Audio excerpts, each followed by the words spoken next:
Sarah Johnson stood up and clutched her purse tightly. She wore a floral blouse, worn jeans, and walking shoes. The perfect, typical soccer mom appearance. The other customers in the bank didn't even notice her, until armed robbers burst through the door. "Everyone get down!" the masked man shouted. As Sarah slowly crouched down, no one could have known that she had worked in the FBI's Special Operations Unit for 15 years. And certainly no one could have predicted that in 3 minutes, that ordinary-looking mother would neutralize professional criminals with her bare hands. Welcome to Stories of Honor. Before we begin this powerful story of hidden strength, unexpected heroism, and a mother's courage, tell me in the comments which city you're watching from today, and if you believe stories like this need to be remembered, hit that subscribe button and help us keep these stories alive.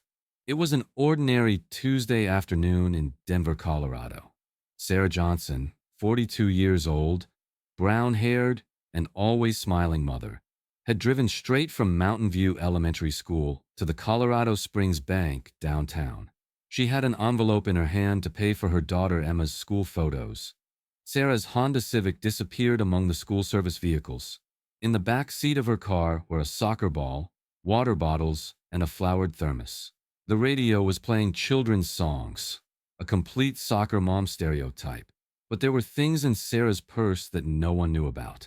An old FBI identification card, a deactivated Glock 19 service pistol, and reflexes from 15 years of special operations experience. When she parked at the bank, it was exactly 2:15 p.m. As she entered, the automatic door made its familiar sound.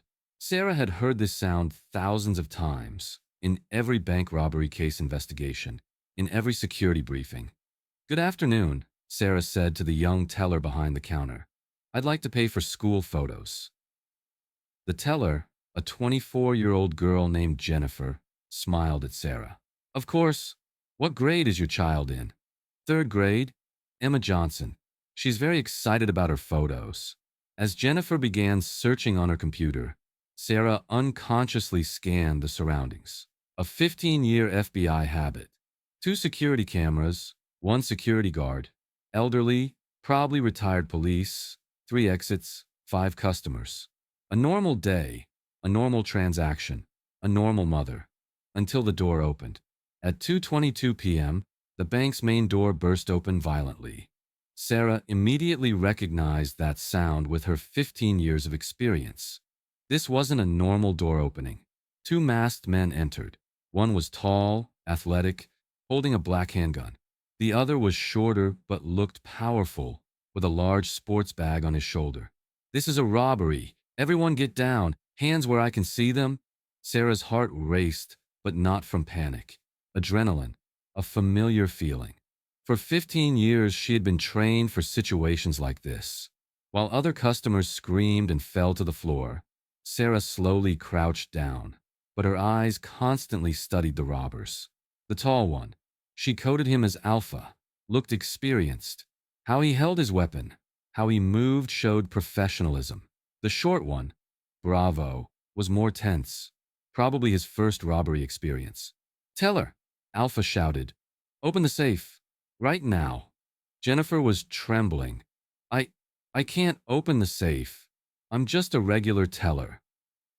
"You're lying." Bravo stepped forward, pointing his gun at Jennifer.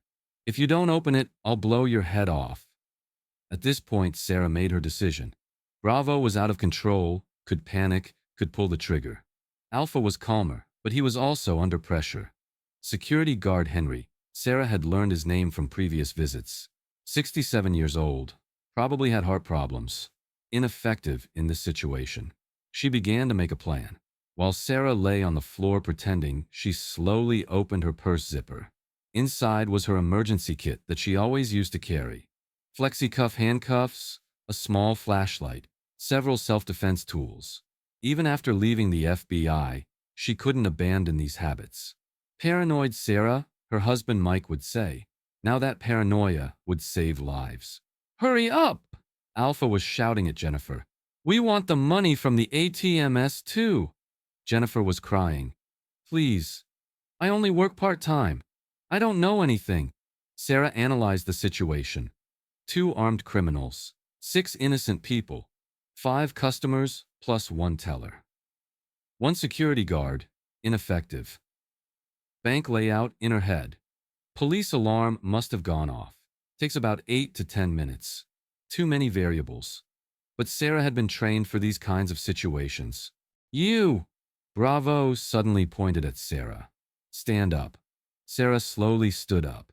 Hands in the air, appearing completely like an innocent mother. Empty your purse, now. This was an opportunity for Sarah. As she emptied her purse on the floor, she strategically placed certain items. Small flashlight near Bravo's feet, handcuffs within her reach. Got any money in your purse? Only $40. Sarah pretended to tremble. Please don't hurt me. I have small children. Alpha smiled. Don't worry, sweetheart. If you cooperate, nobody gets hurt. But Sarah noticed the tension in Alpha's face. These people's plan was going wrong. Jennifer couldn't open the safe. The security system was more complex than expected. Time was working against them. And criminals under time pressure make mistakes. Panic can cause harm. Sarah realized it was time to act. Please, Sarah said with a trembling voice. My children are waiting for me. I need to take them to soccer practice. A typical soccer mom sentence. It distracted Alpha and Bravo, relaxed them. Shut up, Bravo shouted, but Sarah noticed his nervousness. He was sweating, his hand was trembling.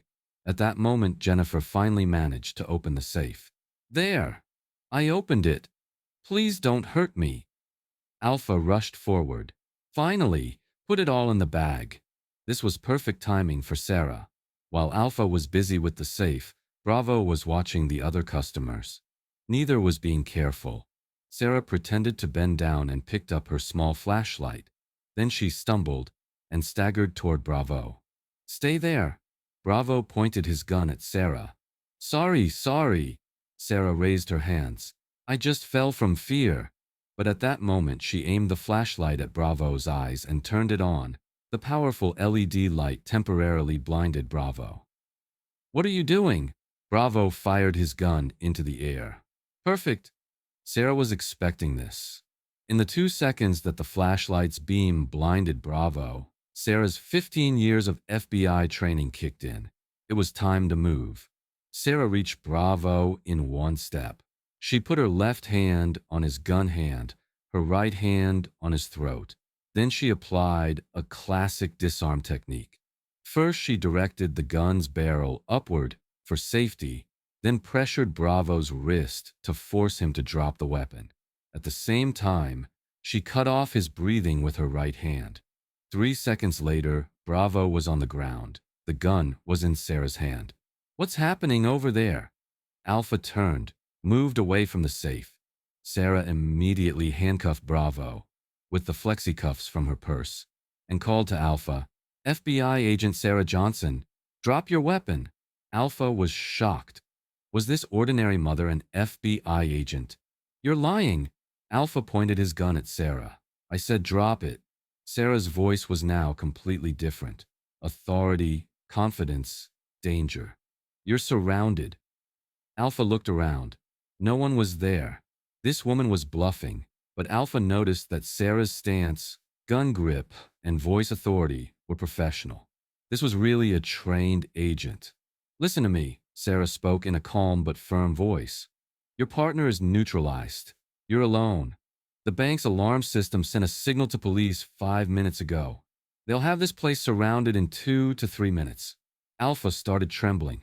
You're lying. No, I'm not. And you need to make a very critical decision right now. Drop your weapon and surrender, or this becomes a much worse situation. Sarah was applying psychological pressure. She was using the hostage negotiation techniques she learned at the FBI. What's your name? Sarah asked. What? Alpha was confused. Your name. I want to give you a name. Talk like humans. Marcus, Alpha whispered. Marcus, listen to me. You haven't hurt anyone right now. You attempted to rob the bank, but no one was harmed. With a good lawyer, this comes down to 5 to 7 years. but if you try to kill an FBI agent. Sarah couldn't finish her sentence because she saw panic in Alpha's face. I, I just wanted money. I have debts. I have nothing to lose. Marcus, we all have something to lose. I have 2 children. They don't want to be without their mother. You're someone's son, too. This psychological approach was working. Marcus had started wavering his gun. At that moment, the sound of sirens began to come from afar. Sarah was right. Police were coming. Did you hear that, Marcus? You have 1 minute. Drop your weapon and lie down with your hands up. Marcus panicked. He looked around. No exit, partner down. An FBI agent in front of him. But then he made a desperate decision. No! If I'm going to die here, I'll die. Marcus raised his gun. Sarah knew this was coming. Her 15 years of experience told her what Marcus was going to do. Sarah threw herself to the side, at the same time aiming the gun she had taken from Bravo at Marcus. Stop. Final warning. But Marcus was preparing to fire. Sarah had only one thing she could do. Bang! Sarah shot Marcus in the shoulder. Not lethal, neutralizing. Marcus's gun fell to the ground. He collapsed to the ground in pain. Call an ambulance. Sarah shouted to the other customers. The man is wounded.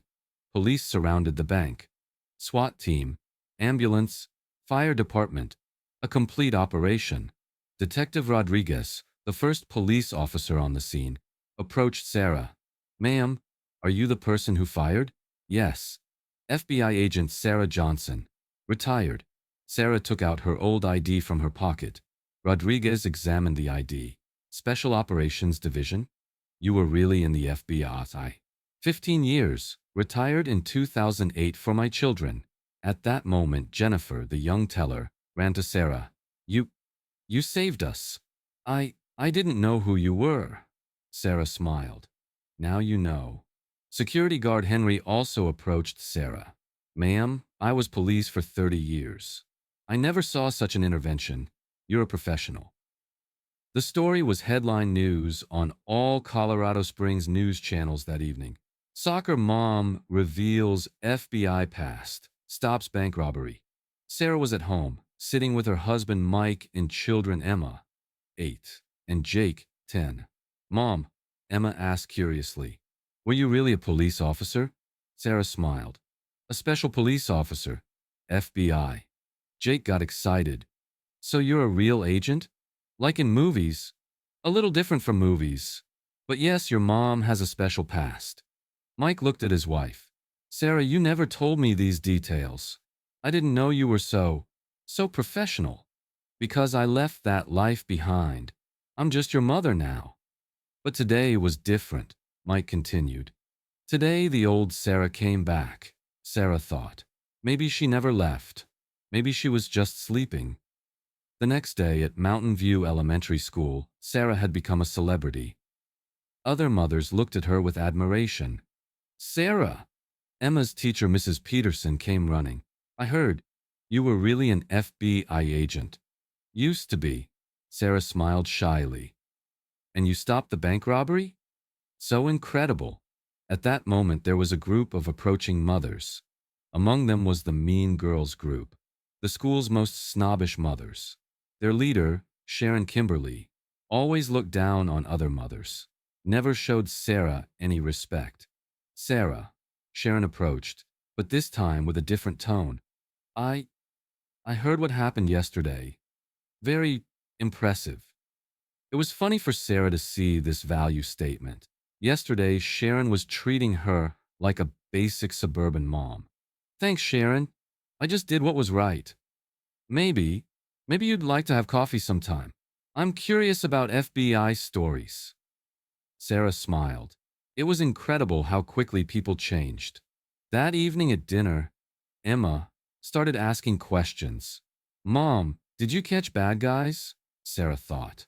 How would she explain to her children? Yes, Emma, but only the very bad ones. Protecting people. Jake was excited. Did you use guns? Mike intervened.